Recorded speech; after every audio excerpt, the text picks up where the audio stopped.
I knew I was different the day I read pen my own marriage certificate for inconsistent date formatting. That's not a metaphor. I literally circled the May 12 in one section and 12 May in another, handed it back to the efficient, and waited.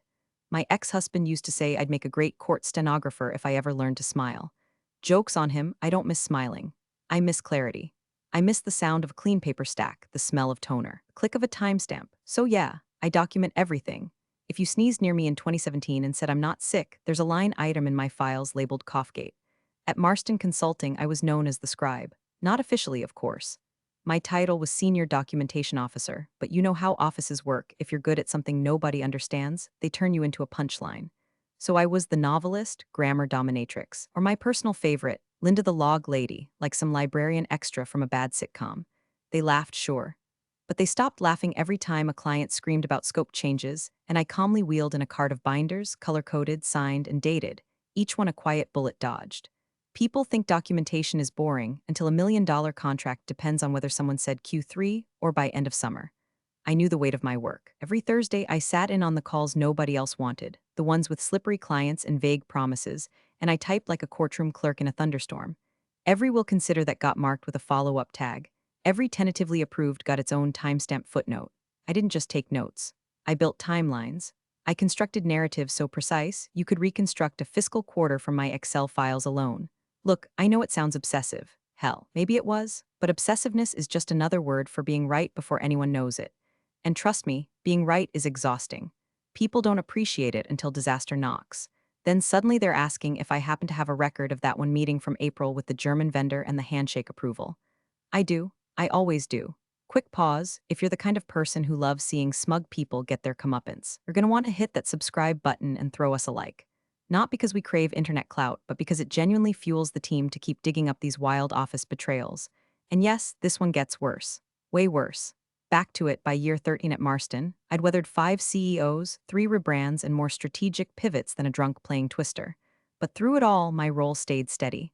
I was the quiet constant. My desk was the one with the fireproof cabinet and the redundant backup drives. I didn't do improv, I did facts. My office was across from the glass fishbowl conference room where the big dogs barked during war rooms. I wasn't usually in there unless they needed a record of something messy. Then it was let's bring in Linda followed by some executive sighing and muttering about bureaucratic overhead. Translation, I had receipts and they hated that. One time, client tried to walk back on a deliverable, claiming we'd never agreed to include data migration. I pulled out a timestamp summary with their project lead sounds good, let's proceed in bold, italic, and circled like a crime scene. Suddenly, we weren't eating the cost. I never got thanked. I didn't expect to. But I always noticed when someone started saying per Linda's notes like a magic spell to ward off lawsuits. But I also saw the way the culture started to shift. As younger hires rolled in, shiny, ambitious, allergic to punctuation, they started asking, do we really need meeting minutes for everything? I'd smile. Only if you like getting paid. But smiles don't stand a chance against people in $600 sneakers with TikTok attention spans. Then came the collaboration stack. Suddenly, everyone wanted to use Slack and Notion and async workflows, which is tech bro code for we don't like accountability. My version control spreadsheet had more structure than their entire team charter. I warned them gently at first. These tools are great, but we need a definitive source of truth. They nodded, but I could feel the eye rolls through the Wi-Fi. Still, I kept at it. Because I knew the moment the wrong person misremembered a date, the whole damn tower would lean. And they'd come running. They always did. Till the day Travis walked in. He walked in like he owned the oxygen, Travis McCall, freshly minted VP of delivery, reeking of Bluetooth and overconfidence. The kind of guy who claps after his own PowerPoints and thinks turning bullets into emojis counts as innovation. His first week, he replaced the ergonomic chairs in the war room with beanbags, said it encouraged ideation flow. I said it encouraged lumbar lawsuits. He laughed like I was joking. I wasn't. Travis was all flash and friction. Always on a call, always gesturing like he was defusing a bomb. He brought a ring light to meetings, a ring light for internal calls, said it was brand hygiene. I asked if that meant I needed to iron my face too. That didn't land. Nothing I said ever really landed with Travis because I was what he called legacy process, corporate speak for woman who remembers when we had standards. He started poking at my work during his second all hands. We're gonna be leaner, faster, meaner, he barked, pacing like a Dollar Tree Tony Robbins. We're killing busy work. No more war and peace in our meeting notes, people chuckled. I didn't. He looked right at me and grinned, looking at you, Linda. I felt my stomach drop. Not because I was scared, because I knew exactly what kind of man he was. The kind who thought details were a speed bump on his shortcut to glory. The kind who mistakes recklessness for agility. And worst of all, the kind who never reads contracts, just signs them with whatever pen flatters his signature. The first real clash came during a vendor call. The client asked about a feature adjustment we'd verbally agreed to 6 weeks prior. Travis squinted like the idea was brand new. I calmly pulled up the timestamp summary, noted the client's confirmation, even flagged the JIRA ticket I'd created as a courtesy. Travis didn't thank me. He said, "Jesus, Linda, no wonder this project's dragging. You're documenting us to death." After the meeting, he cornered me by the kitchen and said, not every conversation needs a courtroom transcript. We're not writing a novel here. I wanted to say no, just trying to prevent a lawsuit, but I bit my tongue. My lip was bleeding by the time I got back to my desk. 2 weeks later, I was pulled into a meeting with HR and Travis, both grinning like hyenas in suits. "We're restructuring," Travis said too brightly, "making space for agile communicators." HR nodded like a bobblehead. "Your role is being sunset," she added like she was tucking it in with a lullaby. I sat there, silent. There was no fight to be had. This wasn't a misunderstanding. This was execution by buzzword. They were eliminating clarity because it didn't come with a GIF. Travis slid a paper across the table. "Severance. Modest. Titled Exit Communication Plan." I read it twice just to be petty. He leaned back, smug. "I'm sure you'll find something that suits your meticulous style." I stood, shook their hands, and said nothing. Walked back to my desk like a ghost. Colleagues pretended not to notice. Someone muttered "I'm sorry" like they were passing a stranger's funeral. I packed my things in silence. A mug, a pair of blue light glasses, one aloe plant that looked like it had given up hope back in 2019. But before I shut down my machine, I took one last tour of the server. Per policy, buried deep in the employee handbook, page 93, section 14C, I was allowed to retain authored work, provided it contained no client confidentials and was for personal reference only. My logs, my formatting templates, my cross-referenced approvals, they were mine, so I encrypted them, compressed, dated, password protected. Moved them to a drive labeled Household Recipes. Let them fire the novelist. I was taking the manuscript. As I walked out the door, Travis called after me, "No hard feelings, right?" I didn't even turn around, just said, "None at all. Just wait until you need chapter 2. The box they gave me wasn't even cardboard. It was one of those flimsy plastic bins with cracked handles and somebody's leftover post-it stuck to the side that said Janet's Tupperware. In purple gel pen. Fitting, really. You give a woman 13 years of version tracking, flawless audits, and bulletproof scopes, and her send-off is a tub meant for someone's chili. I stacked my things carefully: monitor riser, wrist pad, my backup glasses. The "I eat scope creep for breakfast" mug a junior had given me in 2016. I left the aloe plant. It had suffered enough. My badge still worked on the elevator but not on the office door. Security had already deactivated my keycard by the time I made it to the lobby. Travis's efficiency had one setting: cruel. I called IT and the guy, Josh, maybe Jason, sounded sheepish. "Sorry, Linda, just following instructions." He paused. "We, already disabled your drives. Remote wipe is in progress." I smiled, more for me than him. "That's all right, I'm already backed up." I didn't mean emotionally. See, I knew this was coming. Not that it would be Travis specifically. Life rarely gives you that much warning, but I'd been feeling the tide shift for months. New management. Buzzwords without meaning. Requests for lighter notes and smarter documentation that somehow always meant less traceable. It all smelled like impending stupidity, and stupidity tends to get rid of the people who remember things. So I'd prepared. Deep in the bowels of the company's policy archive, last updated 7 years ago and forgotten like a dead MySpace page, was a clause buried under document retention. Subsection F.14.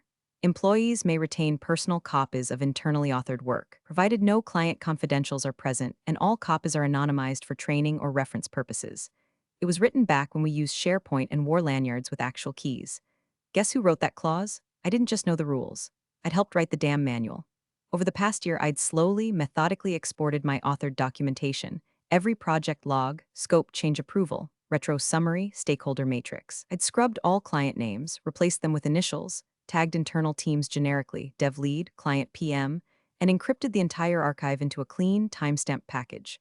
I labeled the file set Linda's Cookbook V12 and dropped it onto an external drive shaped like a gummy bear. It now sat quietly at the bottom of my purse, zipped up between a chapstick and a pack of wintergreen gum. Nothing illegal. Nothing violating confidentiality. Just history. The kind of history men like Travis never bother reading until the consequences arrive with a law degree and a clipboard. That night, I poured a glass of wine, pulled up the archive on my home laptop, and skimmed through the logs. So clean, so crisp, hundreds of hours spent turning chaos into chronology. I found the last entry from the project Travis had hijacked, the one tied to our biggest client, Government Tech Consortium, with a clause so precise it practically glowed. Clause 12.3b, final payment of milestone funds contingent upon verifiable documentation of project changes. signed by a designated documentation officer. The officer was me. The signature was mine. Every edit, every meeting, every decision accounted for. Travis had wiped the active folders and probably thought he'd buried me with it, but he hadn't touched the clause. He hadn't touched me. I shut the laptop, feeling the kind of peace only a librarian gets when she knows the overdue fees are about to come due. Let them delete, let them rebrand.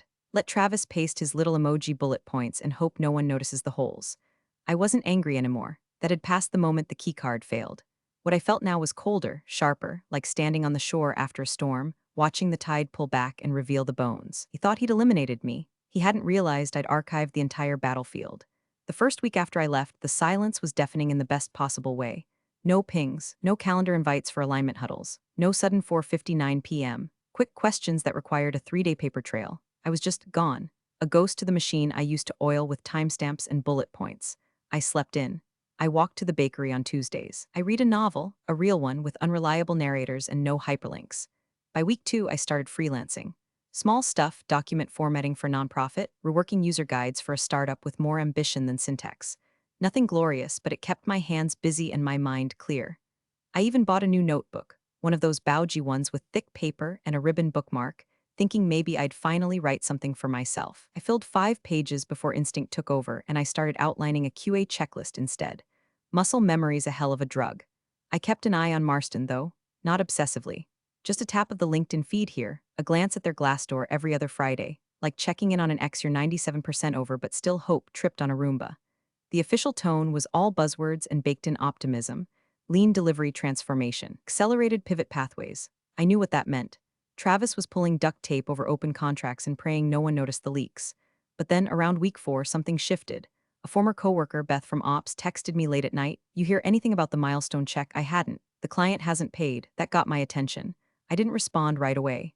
Just stared at the screen, letting that sentence sit like a puzzle piece with blood on it. Our largest client, a defense-adjacent tech conglomerate, had a milestone clause baked into their master services agreement that was tighter than a frog's ass. $5 million, tied directly to project delivery and more specifically to documentation signed by a certified officer. The certified officer had been me. I poured a whiskey, neat, and pulled up my archive. Everything was there. Meeting logs from kickoff to delivery. Timestamp scope revisions. Screenshots of approvals. My signature digitally embedded and backed by metadata. I'd done it all by the book because the book was half written in my voice. 2 more days passed, then came the LinkedIn message. It was short, simple, no greeting. Just a name I recognized immediately: Morgan Yates, Compliance Officer, Stratcom Client Division. "Do you still have your logs?" I stared at it for a full minute. Not because I didn't know the answer. I did, I had them. They were backed up in 3 locations and printed in 2. What caught me off guard wasn't the question. It was the subtext. This wasn't casual curiosity. This was a red flare in a quiet sky. I typed back, "Why do you ask?" The dots danced, then stopped, then danced again. She didn't answer, not yet, but she didn't have to. I opened the project binder again, flipping through the anonymized notes. All of it, the decision to swap vendors midstream. The last-minute architecture change Travis had greenlit verbally with no follow-up. The retro meeting where concerns were logged but never addressed. And then, the signature block. Mine, verified, traceable. The contract had never been updated. My name was still on it. Travis, I realized, must have assumed the final milestone would get rubber-stamped like all the others. He didn't know the client had built a landmine into the fine print. Clause that required airtight documentation, and not just any documentation. Mine. That kind of clause doesn't just disappear. I closed the binder, pushed my laptop aside, and leaned back in my chair. My office now was a spare bedroom with bad lighting and a crooked shelf, but suddenly it felt like the center of gravity. I could practically feel the tension humming down the corporate pipeline, reaching out like a tremor toward the one person they thought they didn't need. I hadn't called, but someone had knocked, and I had the key. The email arrived on a Wednesday, 9:42 a.m., sandwiched between a Canva invoice and a spam pitch for ergonomic toe separators. Subject line: request for documentation, review Stratcom milestone contract. It had the kind of tone lawyers master, clinical but freighted, like a knife wrapped in a linen napkin. It was from a legal associate at Hartwell and Gentry, Stratcom's external counsel. Polite, precise, and not asking so much as inviting me to consider assisting in a retrospective documentation analysis pursuant to MSA Clause 12.3b. They didn't mention Travis. They didn't have to. The wording said everything. "We are requesting your expertise to verify the timeline, decisions, and approvals associated with Project Falco's Q3 deliverable, as initially certified under your tenure at Marston Consulting." My first reaction was disbelief. Not that they needed help, but that they were willing to ask. Clients don't usually poke their heads into the vendor's personnel drama. They don't care who got fired, only that the pipeline runs on time. For them to reach out directly, past the account manager, past the project lead, all the way to a terminated documentation officer, that meant the wheels had not just fallen off. They'd caught fire and rolled into traffic. I read the email twice, then a third time. There it was, clause 12.3b explicitly cited, milestone funds contingent upon delivery of complete project documentation, signed and maintained by the assigned documentation officer throughout the life cycle of the engagement. Assigned, maintained, throughout. Travis must have thought he could just skim the surface.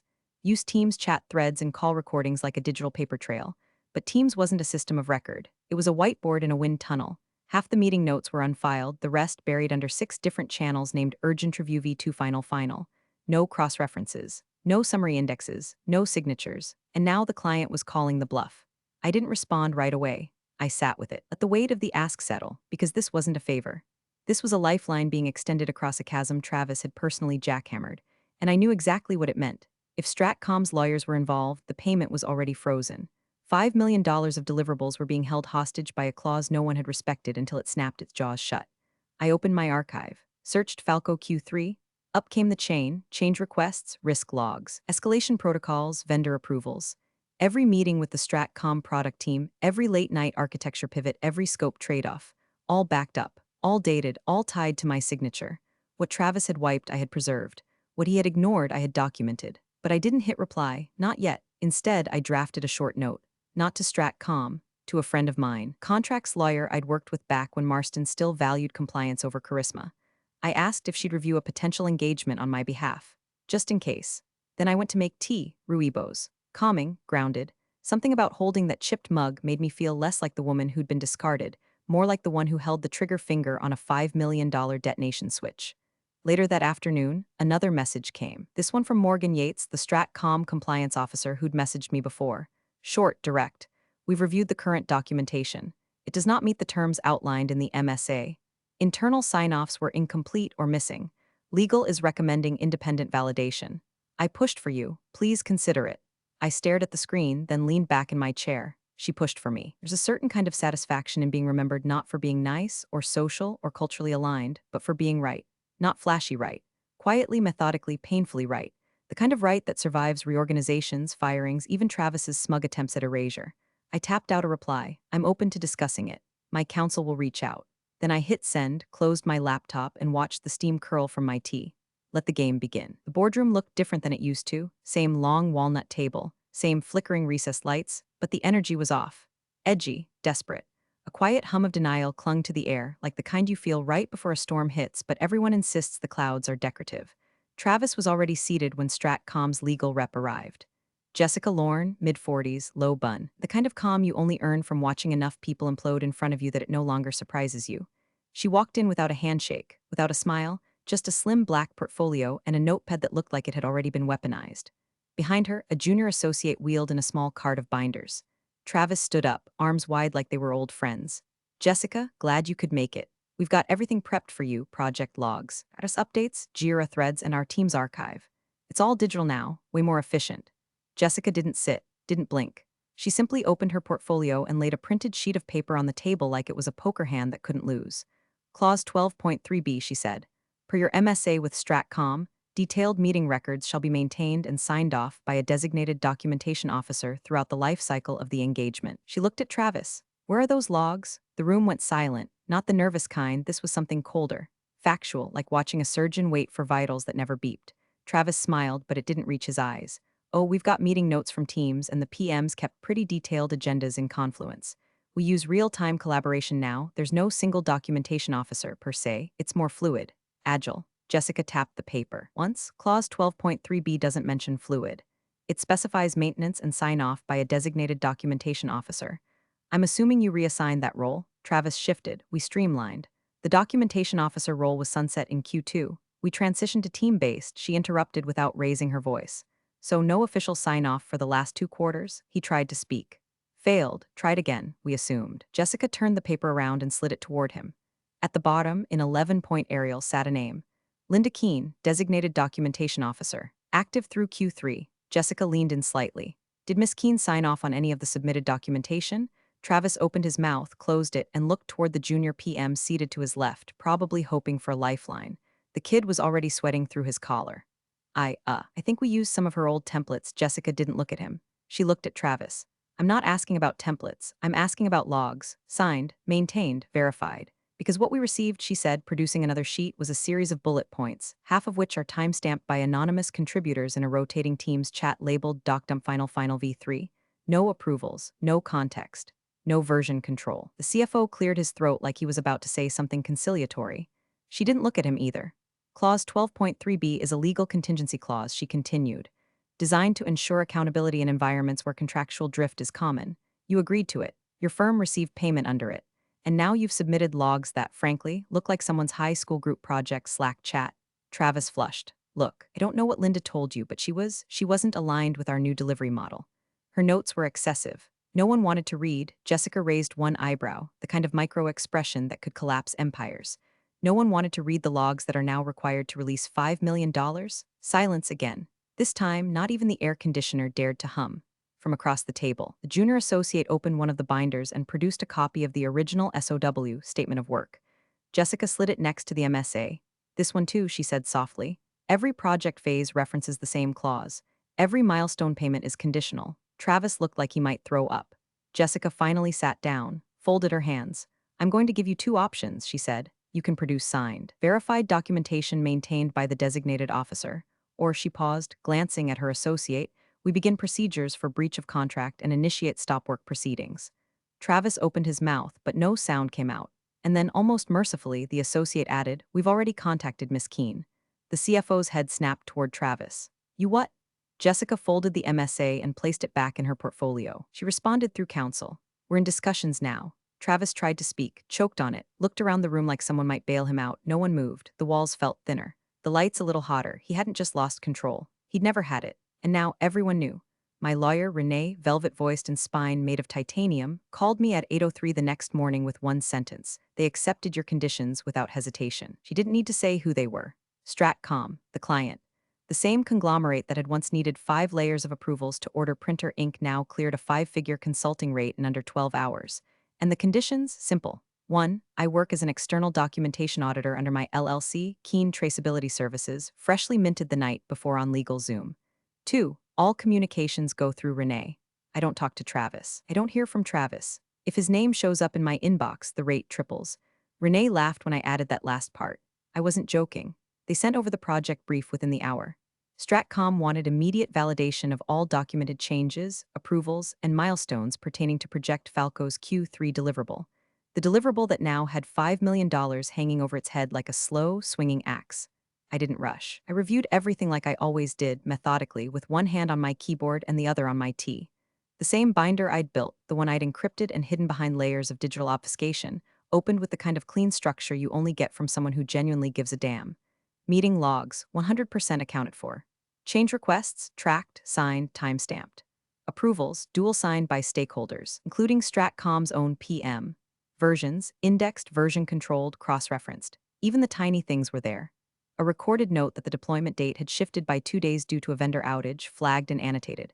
An email summary sent to confirm a conversation Travis had brushed off as verbal alignment. All there and all under my name. I composed a report, 10 pages, sober, precise. No flourishes, no smugness, just the facts like always. Renee sent it through with an invoice attached. First half up front, the other half upon Stratcom's internal confirmation that the logs met MSA standards. They wired the full amount within 3 hours. No questions, no revisions, just silence like the collective breath of a legal department being released all at once. Later that evening, as the sky turned that tired gray-pink color above my apartment, I got a message from Morgan Yates. "Your work saved the contract. Just so you know, I didn't respond right away. Just stared at it. Then typed back, 'Thanks, tell your team to keep an eye on who gets called excessive.'" She replied with a single emoji, the file folder. We understood each other. I didn't gloat. There was no victory lap, no champagne, just a quiet satisfaction. A flick of the switch that turned my printer on as I labeled the invoice folder Falco recovered. And when my payment cleared, I did the most indulgent thing I could think of. I bought a new chair. One with lumbar support and memory foam. Because if I was going to be the person companies called when their arrogance collided with their contracts, I might as well be comfortable doing it. I didn't need revenge. I needed a retainer. And now I had both. From the 5th floor of the cafe across the street, An overpriced place with reclaimed wood tables and lavender syrup in everything. I had a perfect view of Marston's front doors.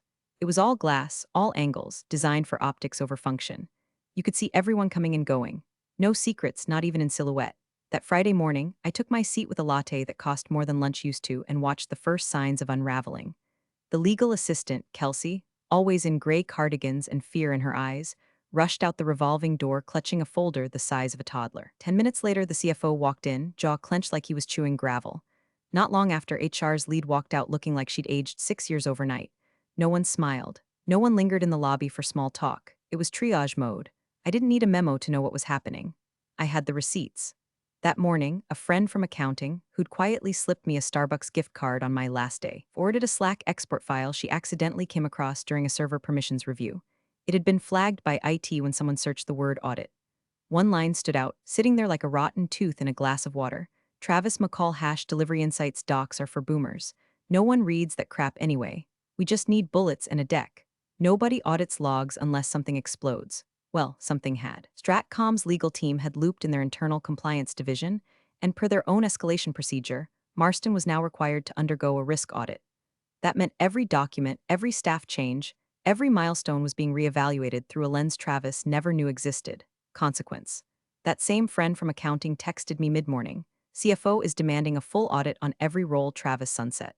Starting with you. Another message followed an hour later. HR had to pull the old retention policy.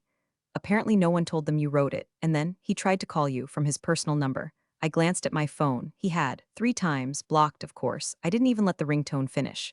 I just hit silence and went back to my scone.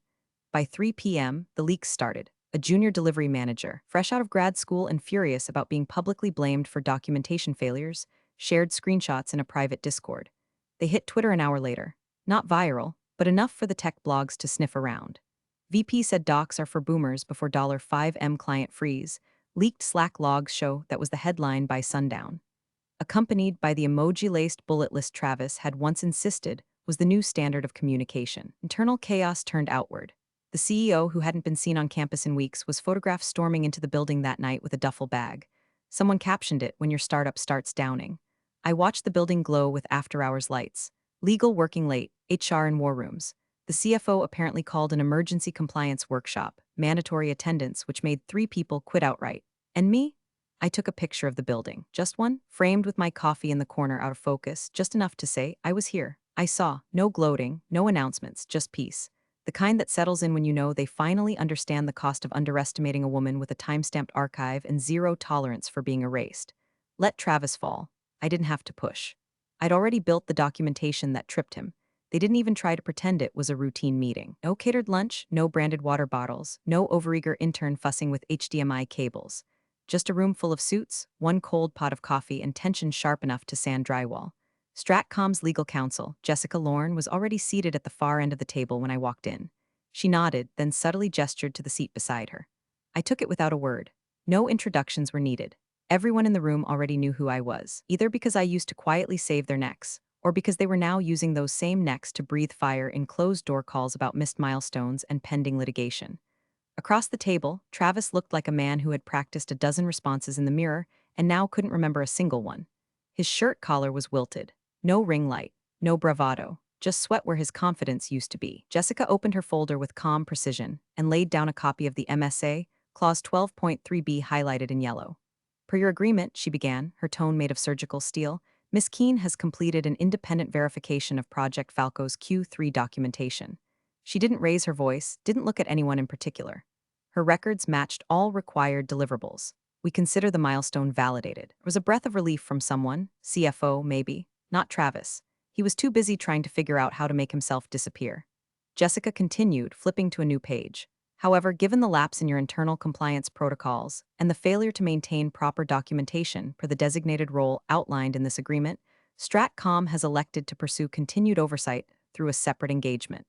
She turned slightly toward me. Ms. Keene has accepted our retainer offer.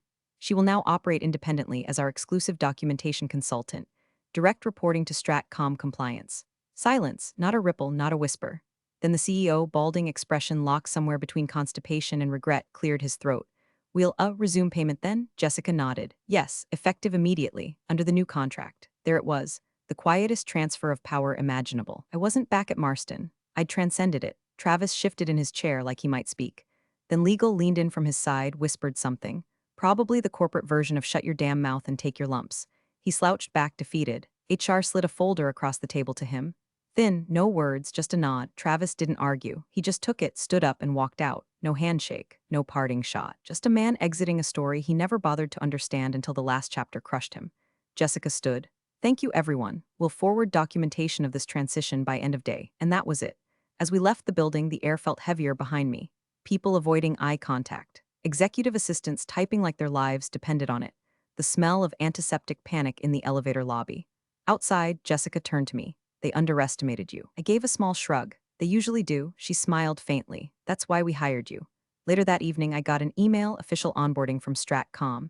NDA access credentials, a welcome note from their chief compliance officer that ended with, we believe documentation is the backbone of accountability. Thank you for restoring ours.